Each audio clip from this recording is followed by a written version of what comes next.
Yes,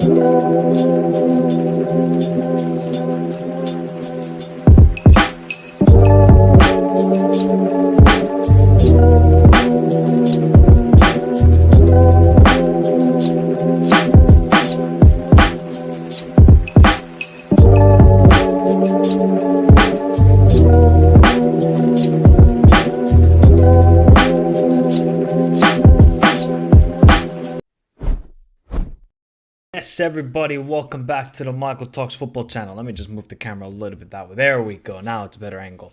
Well, it has been a madness of an international break, the beginning of the Euro qualifiers, the continuation of the Afcon qualifiers, and of course there's Nations League and CONCACAF. We're not going to break that down. We're not going to talk about that. We're not going to talk about friendlies, although shout out to Morocco, and I think there was a comment here already about that. Yes, Arman says, Morocco's success at the World Cup wasn't a fluke. Africa as a whole has improved so much, and we're pretty good at the World Cup.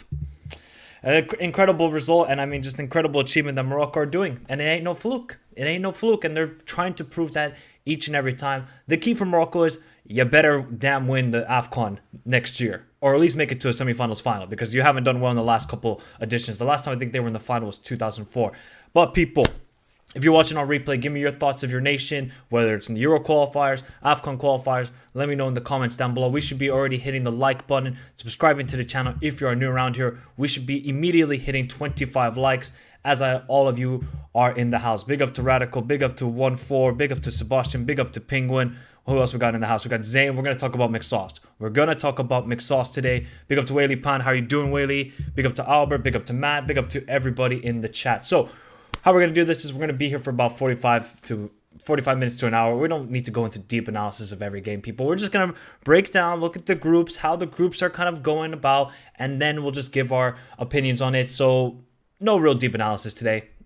Come on, people. Like, the only game I can really give analysis on is Finland and then Scotland today. And then obviously Norway, Georgia, and other games that happened over the weekend. So you guys will see the analysis during the live stream. So let's get into the analysis immediately. We're going to start off in Europe, and then we'll head over to Afcon qualifiers. And yes, I know this is not updated. Let me see if it's now updated. Let me see now if it's updated. There we go. Scott McSauce. Scott McSauce. McTominay has had 4 goals in 2 games for Scotland. I wish I could be making that up, people. He has 4 goals in 2 games for Scotland. And Scotland fully deserved the victory today over Spain. Magnificent performance at Hampden Park. Steve Clarke is just some manager. Absolutely some manager. And now they're top of the group. They beat Cyprus obviously 3-0. It was always going to be a victory. And they just defeated Luis de la Fuente's Spain 2-0 in a pretty convincing performance. Okay, yeah, Spain are going to keep possession. It's the same old story. They keep possession. But let's be honest here, people. Spain were not threatening in that game whatsoever. I think there was one header from Joselu in the first half. That's about it. Otherwise, a defensive masterclass from Scotland. And they pick up the 2 points. And Scott McTominay, yes, we're going to call him by his name now. Scott McTominay scored 2 goals in the game. You know, there's guys like Gavi on the pitch. But Scott McTominay was the best midfielder on the day. And you could say he was the best player on the field. Big performance from Scotland, and this was key. They have to get these home victories against every opponent, because going away to Spain, going away to Georgia, going away to Norway, it's not going to be easy. Let's keep it honest. It's not going to be easy. Spain, I mean, look, I know they have a lot of injuries going on at the moment, and it's not their full squad, and they're in a transition, but I just look at the forwards, and if I look at the forwards of Spain, I'm like, okay, this is going to be an easy day. And then I just see Spain in the second half. They were just putting in crosses. Why are you putting in crosses against Scotland? They're going to eat that up. It just was too predictable from Spain. And I think this is an occurrence that will keep on being repeated and repeated until they can get some actual forwards that can score. Because I'm not threatened by this team. I'm not. And Spain, they got to be worried, because we know what Georgia are about, and we're going to now discuss about Georgia and Norway. Look, the game against Norway, Spain were good. Spain were very good. Joselu comes off the bench, scores 2 goals, I think in like 3 minutes or something like that. And it was a dominant performance. I think obviously Norway, they were going for a draw in that game and it just didn't work out. But then when Norway went away to Georgia today, I mean, how Norway didn't win the game. But then you can also say how Georgia had many chances in the second half. So this was a situation where Norway, you missed your chances. And then Georgia, like you had your chances in the second half. And then I look at Erdegaard's miss. I mean, how he missed that is beyond me. 5 yards out, the net is empty, and he skies it. I don't know if I was looking at Martin Ødegaard or Martin Nunes, because that chance was terrible. You have to bury that if you're Martin Ødegaard. And Georgia, I think they were very passive in the first half. They just looked like very dysfunctional. Obviously, a lot of them didn't play against Mongolia the match earlier, so you can kind of understand the little bit of laziness, not match sharp, but because Norway started off really well, and they could have easily been like 2 or 3 up in that first half. But Georgia weathered the storm, and then they came back into the second half and started playing much better.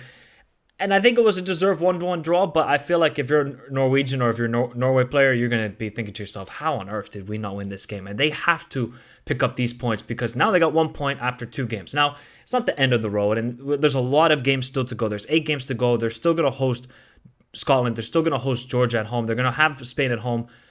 But from Norway's perspective, it doesn't matter if you had Holland today. I just feel like defensively, they just make way too many mistakes. Way too many mistakes. That goal today against Georgia, it's just lack of concentration and a lack of communication between the center backs, and it was too easy. So, and then Cyprus, bottom of the table, they drew today, I think, with Armenia 2-2, I believe. So, yeah, they're going to kind of be the whipping boys in this group, and I think we all kind of predicted that. I just think now Scotland, after this win against Spain, that really puts them in a glorious position. Now, if they can get a draw away at like Georgia or Norway, that would be really, really good for them.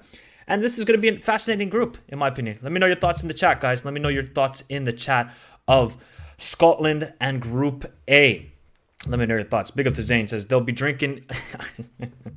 Yeah, they're going to be having a party in Scotland. And Scotland playing good football. Yeah, look, I mean, if you want Scotland to play a tennis match with Spain, they're going to get annihilated. They're going to. So Scotland had obviously a proper tactical setup against Spain, and they exploited it. And they got the victory, and they fully deserved it. And Spain are still lackluster in front of goal and have no cutting edge to them. It's a rinse and repeat. You can watch the Euros, you can watch the World Cup, and it's the same damn thing with Spain. But we got to give massive credit to Scotland. I think it's more about Scotland and less about Spain, in my opinion, in this case. And yeah, Georgia have some quality, but hey, need to play with some more confidence against these strong sides. I think that's the key for Georgia. Like, they've been playing against Nations League, North Macedonia, Bulgaria. Now when you're going to go up against Scotland and Norway, they have quality, Georgia. They have to just have that confidence to go at these teams. That's the key thing for them. Not yet. Big up to Niall, says, get in there. Come on, Scotland. Big victory for Scotland. That Spain 3, Norway was misleading. Sorloth missed a sitter, and the ref denied them a certain pen. Yeah, I saw that. I don't know how that wasn't a pen, Yorks. I have no clue. And Scotland finally moving on from the... Big up to Elijah, says, is it time to take Great Britain seriously with England, Scotland, Wales topping their groups at the moment? I think you have. For the last couple of years, you should have, because Scotland have been... Since 2018, when Steve Clark, I think it was 2018 or 2019, Steve Clark took over, Scotland have been very good. And Wales, we know since 2015, 2014, they've been a good side. Northern Ireland have kind of slipped up. And then, yeah, I think you got to respect them. They've been really performing well. Make it to the Euros. Do you think they can get out of the group? Yeah, I think they can. I think they can. I mean, look, Scotland are not going to play the greatest football, but they're just going to do it their way, and they're going to be totally fine with it. That left side with Robertson and Tierney, you're not going to get past it. You're not. So, yeah, it's going to be fascinating to see then. Scotland versus Georgia, that's going to be the key matchup to see who finishes second. Now we move on to Group B. France, I mean, bro, they annihilated the Netherlands. It was a demolition. Kylian Mbappe becomes captain, and he put in a captain's performance. I mean, that was scary. Just the mere fact that they're missing players because of retirement like Karim Benzema, Varane, Lloris, and then you see what they're doing. France are going to be top of the world for the next 2 to 3 decades because the talent pool just keeps on getting better and better, and they keep producing ballers after ballers like Thuram, like Kolo Muani. It's scary. New center back pairing. Didier Deschamps, he's got a lot of criticism, maybe tactically, but I think he's done well now, kind of merging France into a new squad, heading into the Euros, and I think they'll be clear favorites heading into that Euros. Them and England at the moment, and Portugal, who we'll discuss, I think they're going to be the favorites heading into that next Euros. But yeah, 4-0 win over Netherlands. I mean, Ronald Koeman, they had some Curry gate going on there. Ate some, what was it, some butter chicken or something like that. Like, Ronald Koeman, as Julian Laurent say, is a Dutch manager. He is horrific as a manager. I do not care what anybody says. Now, they got a win over Gibraltar. Congrats. You should. They had 50 shots on 50 shots at goal. So I just cannot believe how bad Netherlands were. I mean, just defensively, they were just shambolic. I know they were missing players, but still, they were just so shambolic, and France just tore them apart. When Griezmann, now I agree. Griezmann, you can't be captain with that hair. Anybody who has pink hair, get out of here. There's no point. But when he puts on that France kit, oh my God, he is a special, special player. And Greece, obviously, picking up a 3-0 victory. Now, they played against Gibraltar, so I ain't taking nothing into account because it is Gibraltar at the end of the day. But a great point by YG. Mike Maignan is an absolutely massive upgrade. Did you see the save he made against Ireland in the last minute of the game? I said honestly, in my opinion, had Maignan been at that World Cup, France would have won it. They would have won it. Definitely better on penalty shootouts than Lloris. I mean, Lloris can't save anything. It genuinely can't. I mean, Stevie Nicol could probably score a penalty past Lloris. That's how bad he is when it comes to penalty shootouts. But Mike Maignan is just a top 3 goalkeeper in the world.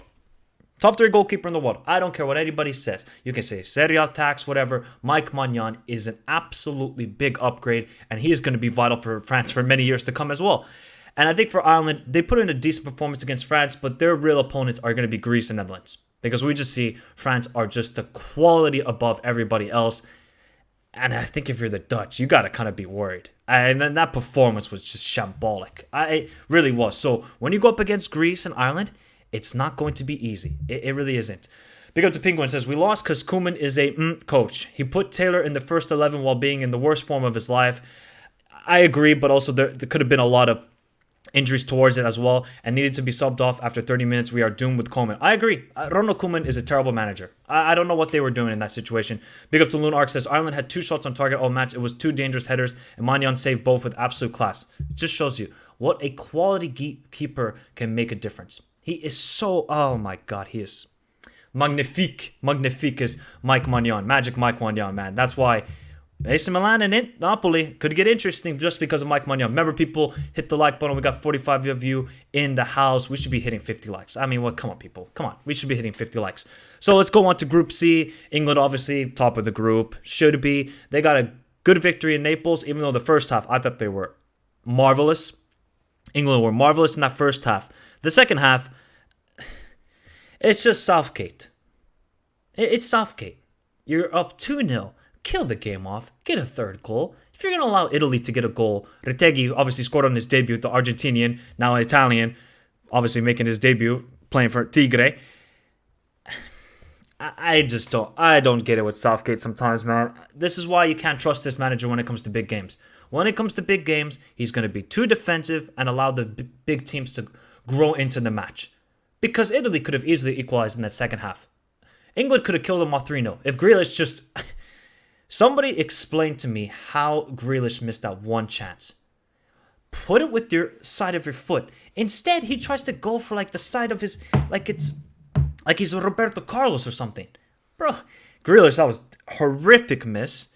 Then, Italy won against Malta. Should be happening. North Macedonia, they beat, obviously, I think it was Malta as well. Yes, 2-1. Not a great convincing performance. And Ukraine lost 2-0 away, which, it's always going to happen when it comes to Ukraine away at England. And it wasn't a great performance from Ukraine, in my opinion, and Malta are at the bottom. So I think this is still, in a sense, what I was expecting, where England will finish first, Italy will finish second, then Ukraine will get third, North Macedonia will be fourth. But can you trust Italy? I think it was a good performance. They're missing some players, but you cannot play a Acerbi and Toloi at 2 center backs and a 4 in the back formation if you're Mancini. You can't. You just got to get Bastoni in there. But I think Bastoni was injured, or I cannot remember. So this is just going to be the key for Italy. You just got to beat North Macedonia, Ukraine. You're fine. You can lose to England twice. Just beat the other opponents. Italy, don't you dare miss another Euros. Don't you dare. At least they got the Nations League in the back pocket. But still, they have to be going through in the first two spots. But yeah, England looking good. But it is qualifiers at the end of the day. And I believe now Harry Kane is the all-time English goal scorer. So still no trophies, though. Still no trophies. Still no trophies. Now, why have they not updated this? They're going to update it now. Here we go. Okay. Group D. Croatia, they obviously drew with Wales in the first game. They absolutely dominated them. And then I believe, if memory serves me right, Wales got a late equalizer. And then they go away to Turkey, and it was a great performance by Croatia, in my opinion. Yes, they kind of weathered the storm. Turkey had a lot of good opportunities, but Kovacic with 2 goals. It was a good performance. Turkey, man, like, ever since everybody hyped them up heading into that Euros, it's just like you cannot trust this team. They'll put in good performances, but then have those easy defensive mistakes. And then they'll put in a good performance. And then it will be more defensive mistakes. Can't trust it. Obviously, Çalhanoğlu came off injured, so if you're any Inter fans in the house, be worried. He did come off injured and did not look the greatest. I still think, because Wales obviously picked up a 1-0 victory over Latvia. Was it convincing? Kiefer Moore getting the only goal of the game. Latvia did have a great chance in the first half. Danny Ward actually made a brilliant save. It's just Wales. I'm not too convinced with them either. So we have Croatia, who should be winning this group. And then we have Wales and Turkey, where I don't know if you can trust both of these teams. I generally do not believe you can trust both of these teams. And Turkey against Armenia, obviously, it was the whole history behind it. It was a very intense match, and obviously all the national anthems and everything. I thought Armenia played decent, but it's just Turkey had that little bit of quality that made the difference in the game. And I think when it comes to Turkey, it's just... when it's Soyuncu and Demiral, like Soyuncu, I don't know what's happened to this guy. Remember when he was brilliant with Leicester in that one season? Ever since that season, he is a big liability. He really is. And I didn't really see the best of Koçku like I see him with Feyenoord. I don't know if it's just a little bit hesitant with the national team, but did not see the best of Koçku in the game. It's just going to come down to Wales and Turkey to see who gets that second spot. I would still fancy Turkey, and obviously they still got to play against each other twice. It's going to be a fascinating battle, and I think Armenia will get third. They'll be better than Latvia, although Latvia are no pushovers. Like I said, they wouldn't be. Now we move on to Group E, where we have Czech Republic first place in the group after they destroyed Poland. Well, I wouldn't say destroyed, but they were 2-0 up after 8 minutes. Fernando Santos, welcome to manager, this fraud of a manager when it comes to Poland. His first game with Poland, and you're 2-0 down in 10 minutes. Name me a better debut for Fernando Santos. This guy, you cannot trust him. So yeah, Czech Republic obviously beat Poland 3-1 at home. A very good performance. Poland this manager is just, how can you be inspired by this guy? Yes, he's won a Euros. Fantastic. But I have no inspiration when it comes to Fernando Santos. Generally don't. And Czech Republic were lively. They created chances. It's just, I don't get it. But then Czech Republic go away and draw with Moldova. And Moldova have 2 points, so shout out to them. But you cannot do that if you're Czech Republic. If you want to finish in the first 2 spots in this group, which is going to be a difficult group to manage. Funny enough, they're great chronological order where it's 4, 3, 2, 1, 0. Perfect for this. Poland, they don't give me any confidence either. Because, yeah, they lost 3-1 away to the Czech Republic, but then they only beat Albania 1-0. And I told you, without Armando Broja, Albania have no goal-scoring threat. They don't. And I don't have any confidence in Poland or Albania. Czech Republic should be winning the group right now. And I'm still, I don't know why, there's something funny with this Faroe Islands team. I know they went away and drew with Moldova, but clearly Czech Republic did the same thing, so it's actually a great achievement. And if my memory serves me right, I believe Moldova needed a late equalizer.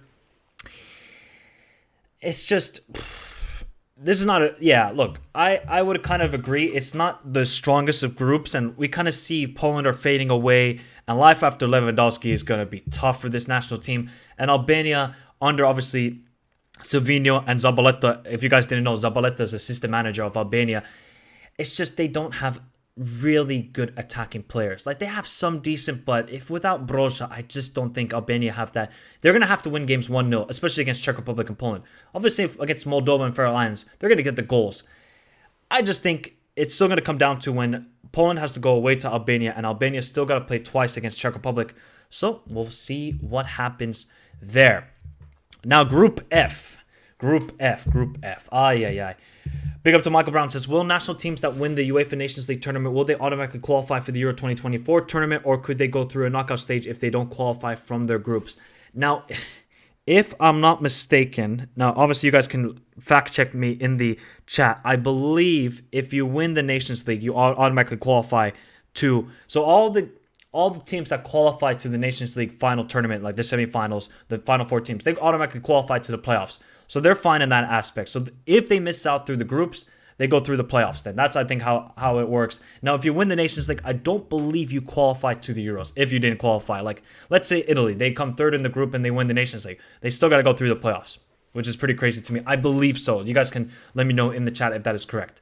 Now, Group F, Austria, they got 2 victories over Estonia, right? They got a win over Estonia and a win over Azerbaijan. It should be happening. It should be. It's plain and simple. Even though Estonia did take the lead in the first half and Austria needed 2 late goals, I think it was like the final 20 minutes or final 30 minutes to get the victory. Hard-fought victory, but Austria needed it, and they have to beat these weaker teams in this group because you still got Sweden and you still got Belgium, and big Romelu Lukaku gets a hat-trick against Sweden.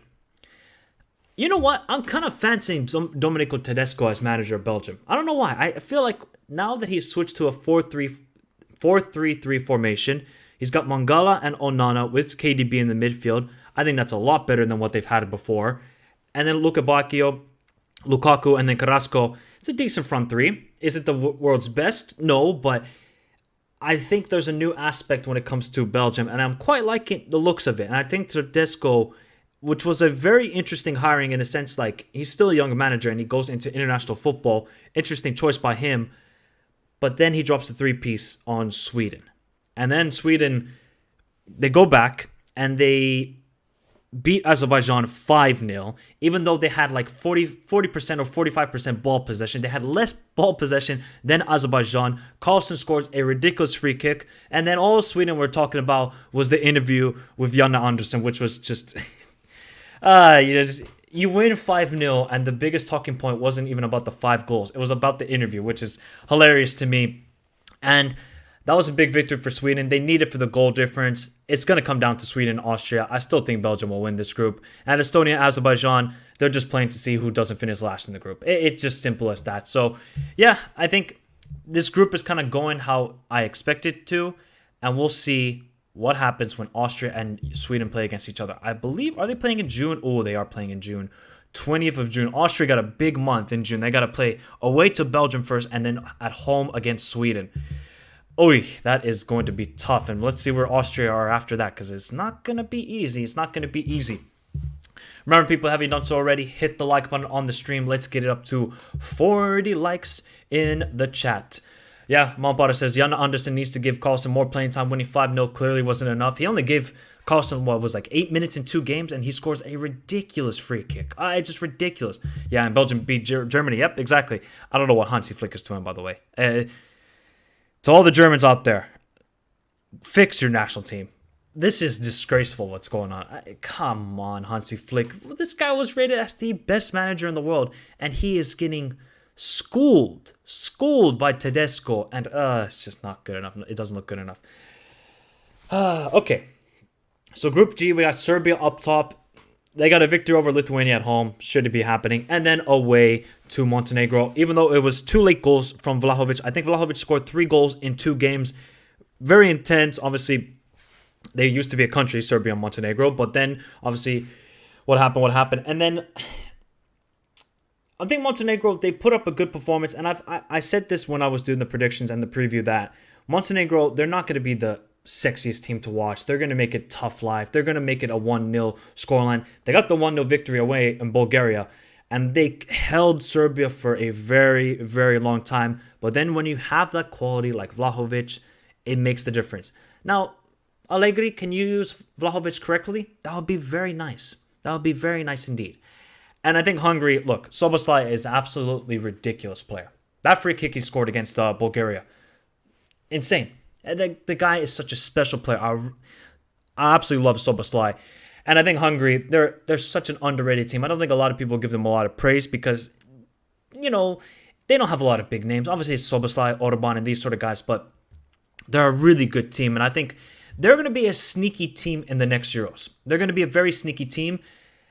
And I think Montenegro, yes, they're going to battle it out against Hungary, and I just think it will still be Hungary. I think they're a very good team, and Serbia should be first or second in this group. They have to be. If they dare not qualify for this Euros, even though they got the Nations League playoffs, they will never qualify for Euros. This is their best chance because this group is not good enough.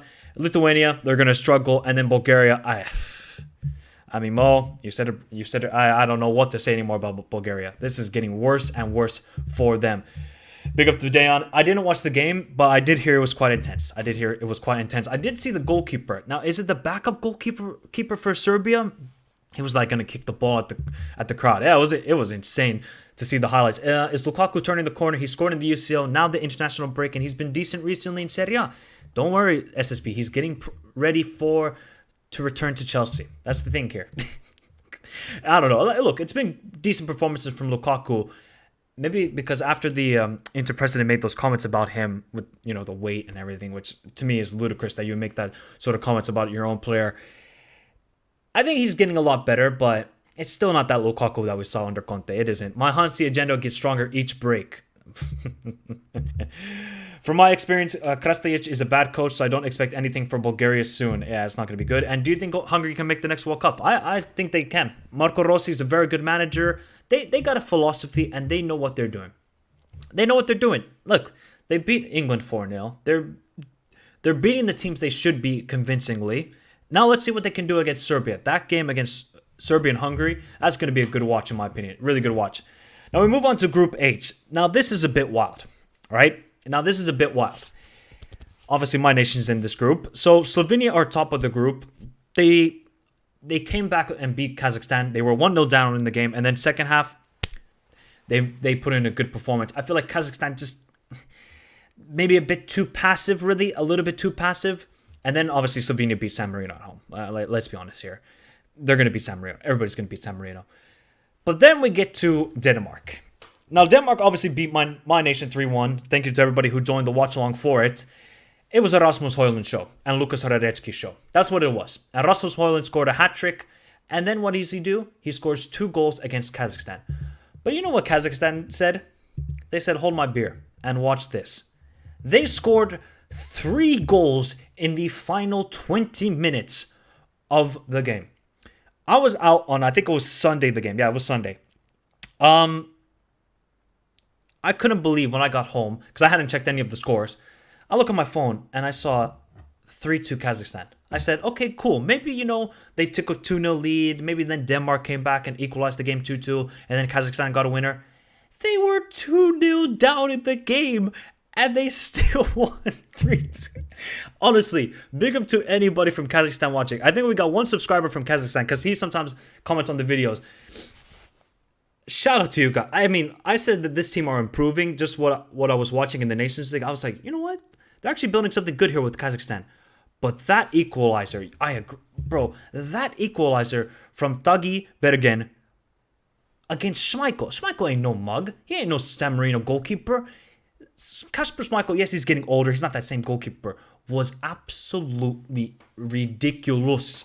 And then Bentov, who I talked about in the preview, gets the winner from a beautiful cross. He's at the back post. And Kazakhstan, they pick up their greatest victory ever. This is their greatest victory ever. How on earth, if you are Dane, you fumble like this? You are 2-0 up, away. It's perfect in your own hands. And then you just crumble. You crumble. Unexplainable. I don't know if they're now getting the Turkey virus, right? Where we put up a lot of expectations for a nation like Denmark. We had high expectations for them heading into the World Cup, and then they crashed out. Are they getting that curse where there's huge expectations and then I don't know. But really, I think this is the most astonishing result in international break because there is no Kazakhstan have no business coming back against Denmark and beating them 3-2 in the final 20 minutes. They have no business. Look, great. I mean, just a fantastic result for Kazakhstan. And I honestly think they will qualify for the Euros. I think they will because they obviously have the Nations League in their back pocket, and I think this is a different team. Now, let's see how they perform away from home because obviously at home, very good crowd. I believe it is an artificial turf, so that does play into the hands at times. I believe it's artificial turf. I could be totally wrong about it. So that could play a difference, but you got to give massive credit. I think to have that sort of belief against Denmark, who have a lot of quality players, is amazing. It was absolutely amazing. So Kazakhstan, they got 3 points.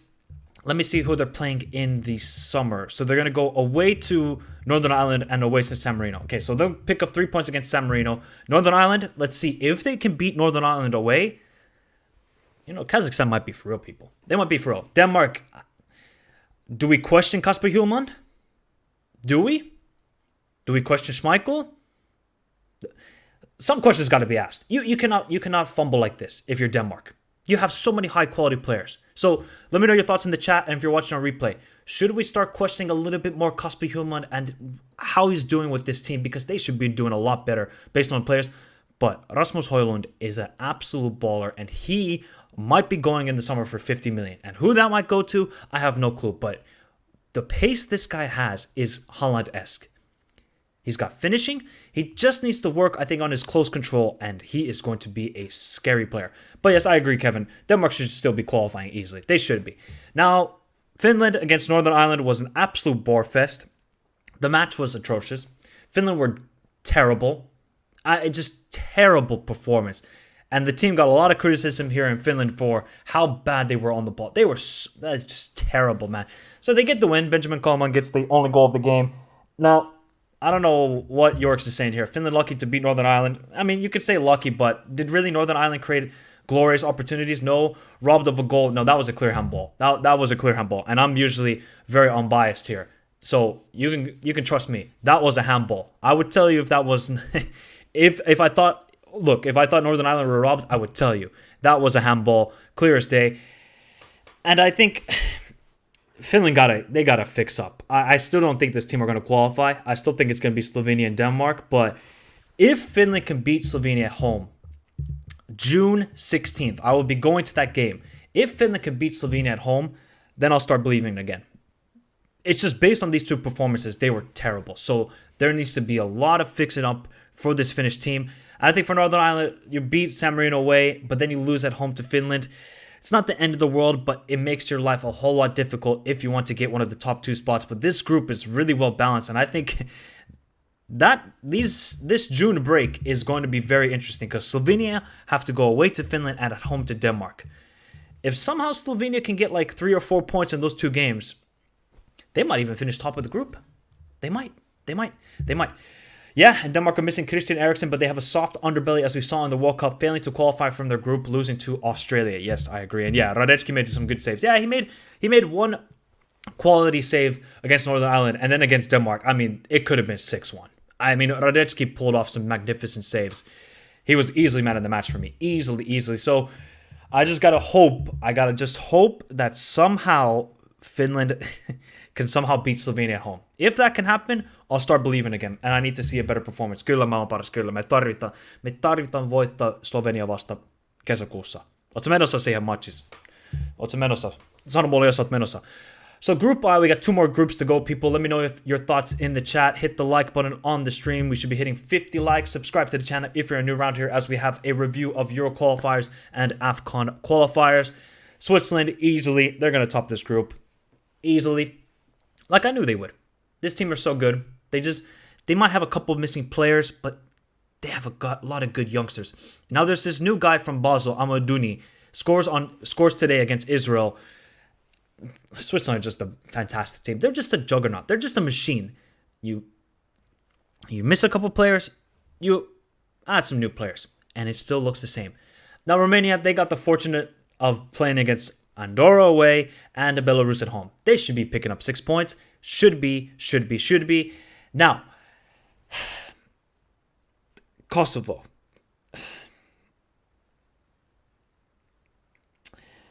If you want to qualify for the Euros, you simply cannot. Okay, you can draw away at Israel. That's perfectly fine. But drawing at home to Andorra is an embarrassment. The mere fact you took the lead in the game, and then it was like 3 minutes later, you allow Andorra to equalize from a set piece. If you want to qualify for your first major tournament, you cannot do this. They threw it away. I agree, Kevin. They just threw it away. Horrendous. They have a lot of Kosovo on paper against Andorra should be 4-0. Minimum 4-0. Minimum. Now, shout out to Andorra. They got a point away, which is amazing result. And I said, can they match their same tally like they did in the last Euro qualifiers and get 4 points? They're on course to do that. But Kosovo, you're just making your life much more difficult. Against Belarus and Andorra should be 12 points. Home and away. No questions asked. Should be home and away. But now you drew at home. So this is you're going to make it life difficult. And this is going to really play into the hands of Romania because were they excellent against Andorra and Belarus? No, but they get the results. That's all right. Just get the results and move on. They just got to find that striker to get them the goals constantly, and then we'll see. But Romania are doing it the right way, and Kosovo are not. And Israel, same thing, but they're playing against two tough opponents. Kosovo at home maybe should be a victory, but away at Switzerland, I mean, look, they're going to lose. There's just Switzerland are just a juggernaut in this group. And Israel, if they can just keep winning the games like Andorra and Belarus and get a win over Romania, then we'll see for Israel. But I'm just so disappointed in Kosovo. That just simply cannot happen. And yeah, Belarus, like I told you people, this is not a good team anymore. It just is not a good team anymore. And the final group in Euro qualifiers, there's only one video to play. Big up to Albert. Where is the video? Cover your ears, people.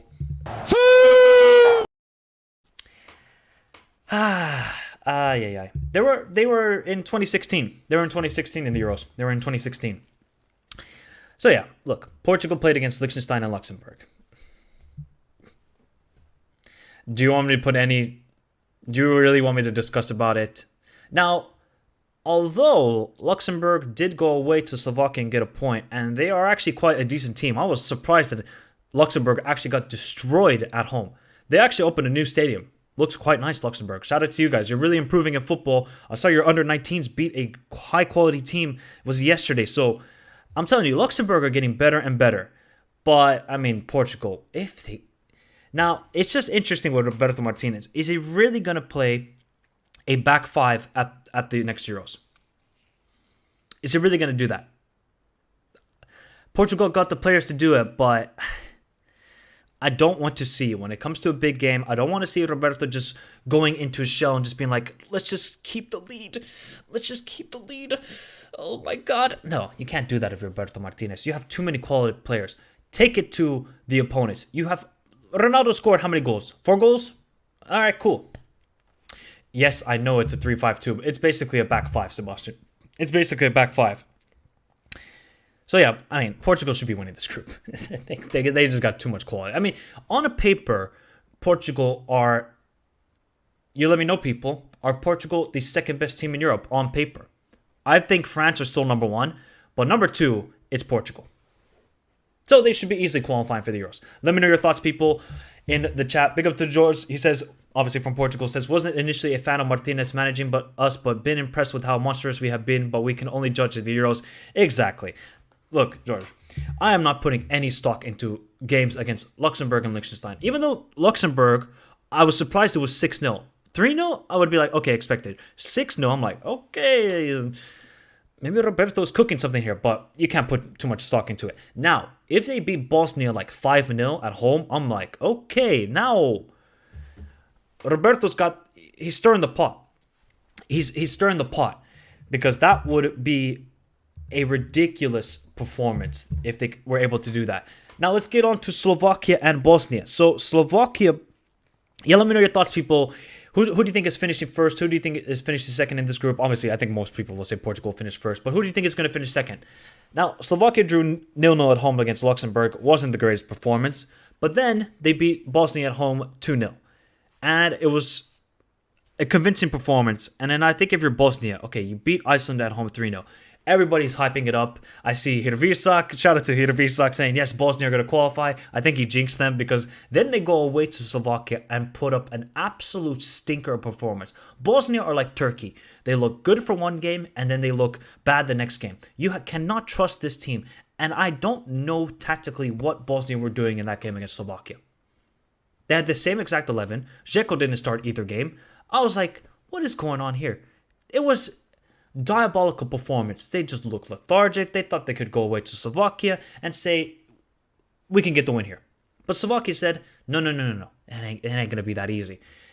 And now if you're Bosnia, I think getting the victory at home against Iceland, it's expected, but also it was a good performance. It's just, you still got to play Portugal twice. I think the home game against Slovakia is going to be the key here for who finishes second. But then if you look at Iceland, they beat Liechtenstein 7-0.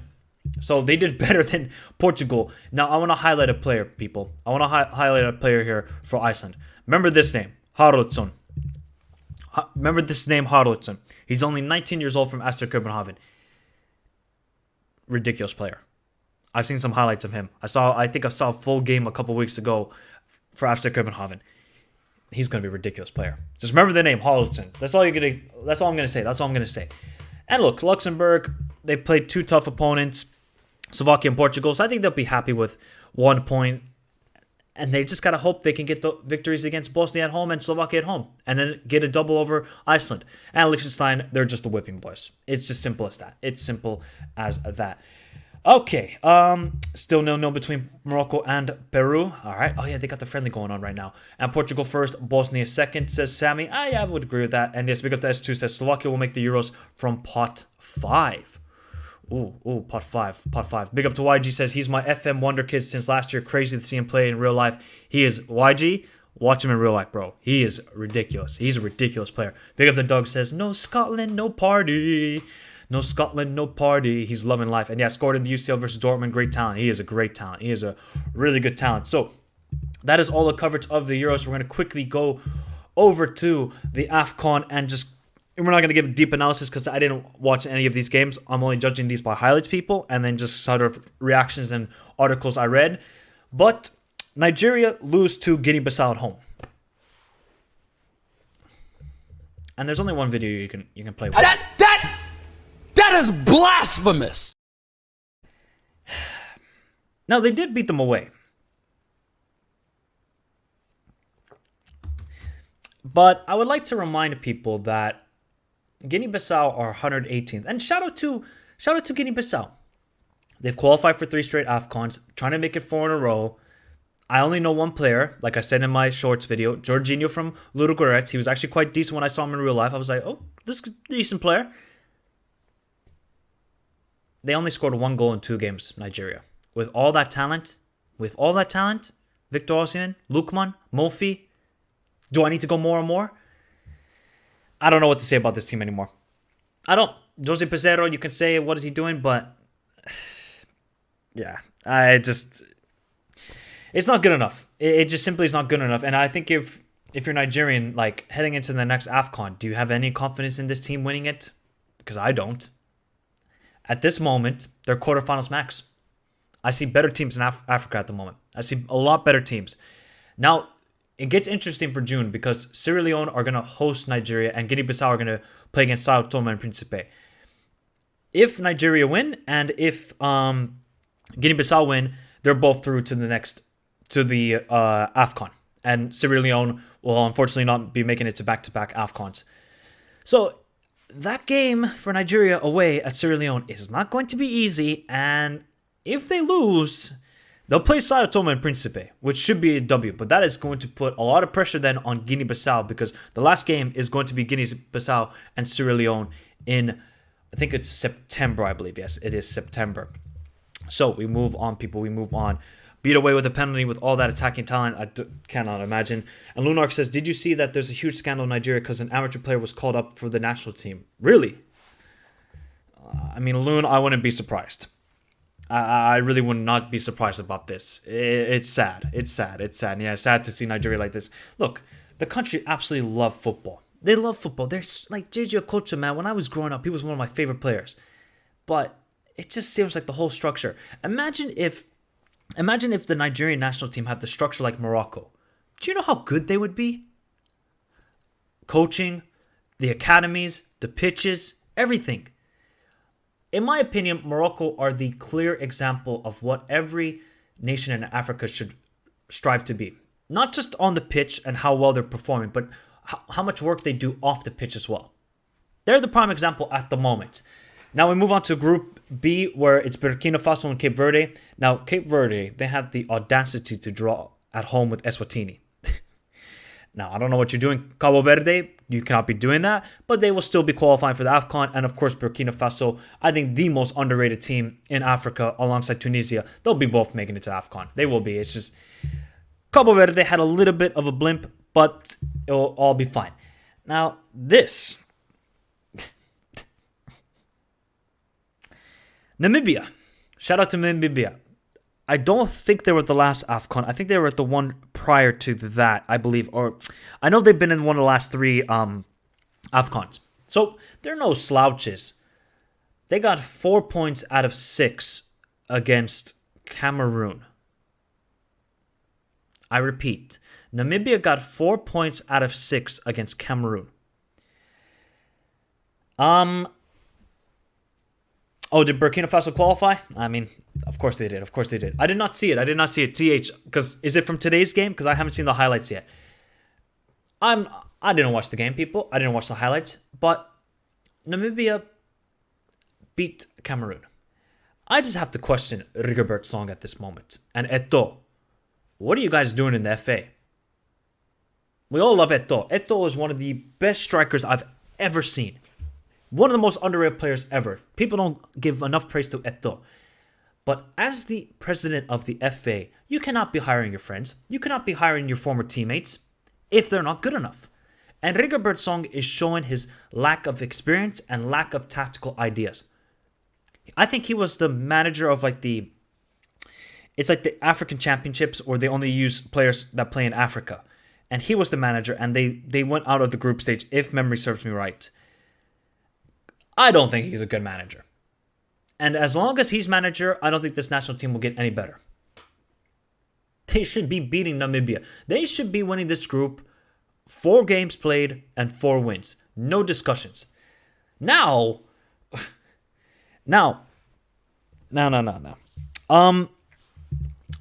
If Burundi beat Namibia,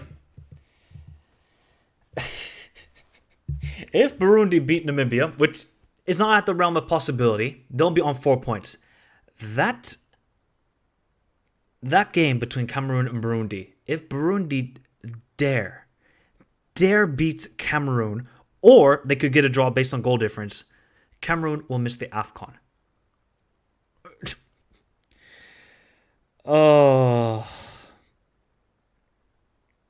I don't know what to say about this national team right now. Really, it's sad, man. It's sad.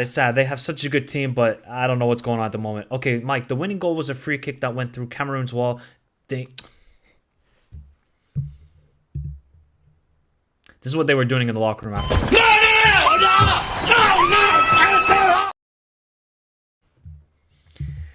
No worries, Penguin. No worries, bro. Oh, good that you like the stream. Good night, bro. Sleep well, man. Sleep well. Yeah, guys, look. Abubakar moved just enough to his left, and the ball went between him and the player next to him. My God. Basically, he jumped, turned around, and opening the wall. My God. Swiftly moving on from Cameroon, because that game, I'm telling you, if Burundi beat Namibia, that game in September, things are going to get heated. Things are going to get heated.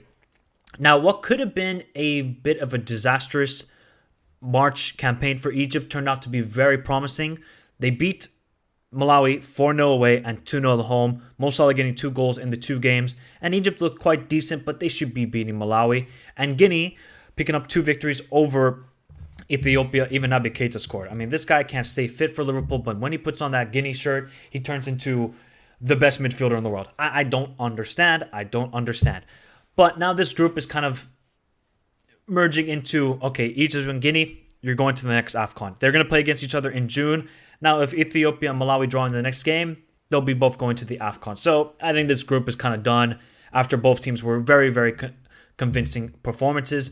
Now, Group E. So we always have a debutant at an Afcon, right? We always have a debutant at the Afcon. Now, this time around, it could be the Central African Republic. They have never qualified for Afcon. They are on just the verge of doing it. All they need to do is beat Angola at home in June, and the Central African Republic will qualify to the Afcon for the very first time.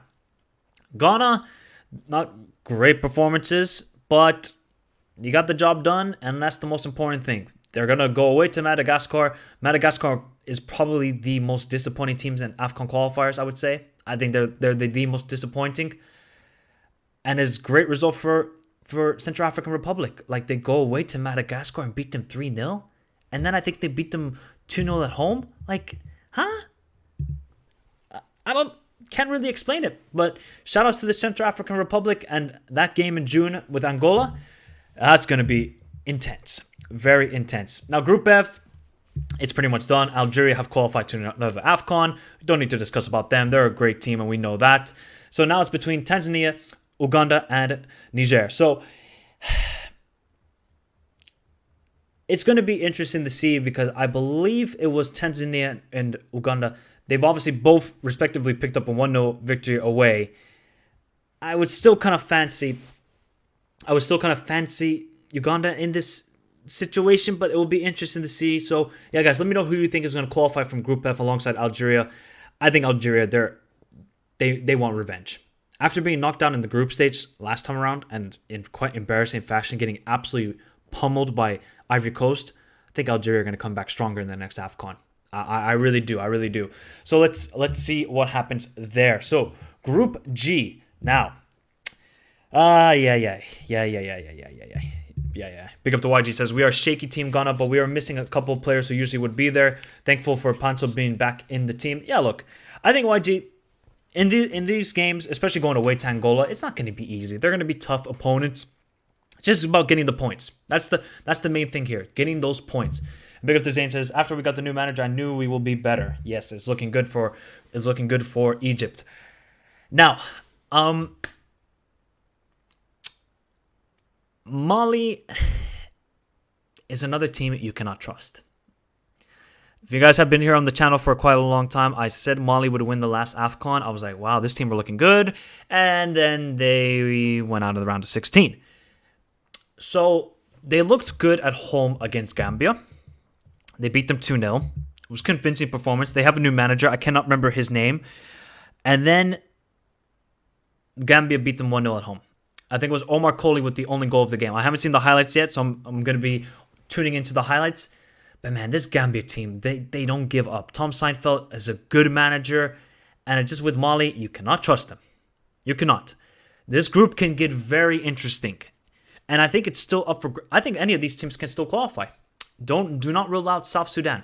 Do not rule out South Sudan, because I believe they picked up their victory away at Congo, and then it was just at home. It was like the final minute of the game, and Congo picked up the victory. This is gonna be fascinating to see what happens. If I'm Gambia, you're going away to South Sudan. You gotta beat them. You have to, because that last game is at home to Congo. That is going to be, I think, the crucial one here.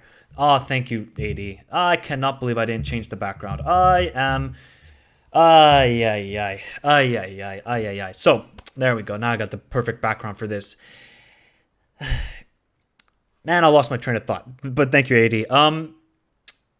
With Gambia, they are a very difficult team to play against, right?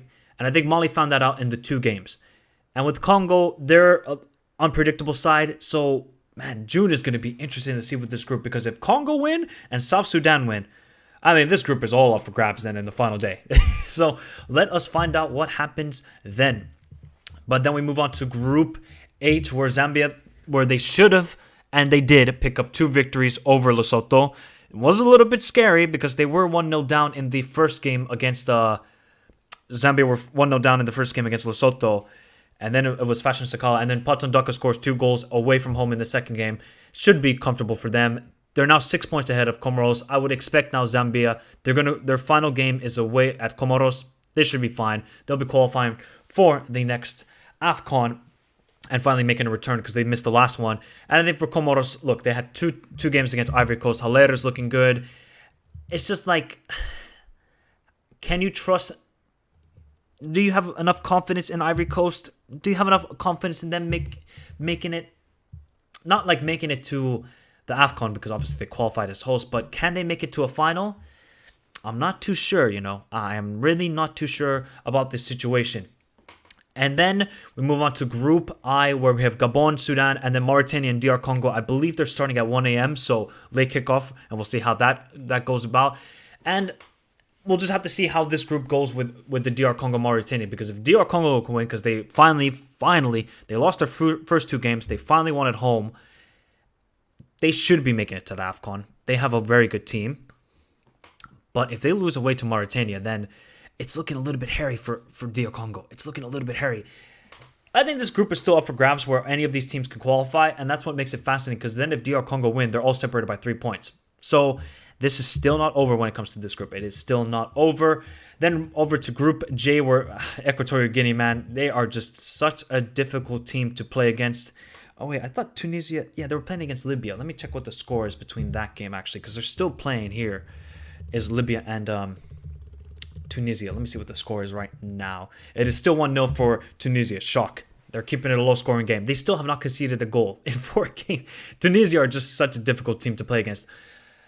I think if Tunisia win, it's over. It's over then. Libya have no chance, and obviously Botswana are pretty much out of it. So you would expect this. And Equatorial Guinea, they are just... I don't know how you classify them. They're very just defensive, but then have some quality players like Salvador. Remember that guy with the pink hair at the last AFCON who was kind of balling it out? They're just a tough team to play. And I think with Tunisia, they're kind of molding into a new generation, but still having the old players. So I like the look of Tunisia, and they should be qualifying for the next AFCON. And they will, I think, confirm it after they beat Libya today. Well, we'll see what happens because there's still 15 minutes to go in the game. Now, South Africa are back at the AFCON. They have both now qualified, Morocco and South Africa. Even though South Africa, they tried to make life difficult. They were 2-0 up at home against Liberia, and they almost dropped it. They were 2-0 up and drew 2-2 with Liberia, but then they went away to Liberia and won 2-1. So South Africa are back at the AFCON because they missed the last one. And Morocco, they played 2 games, and that was enough for them. And Liberia, they put in a great performance away. I think the equalizer they scored was an amazing goal. It was 25 yards out. It was a screamer.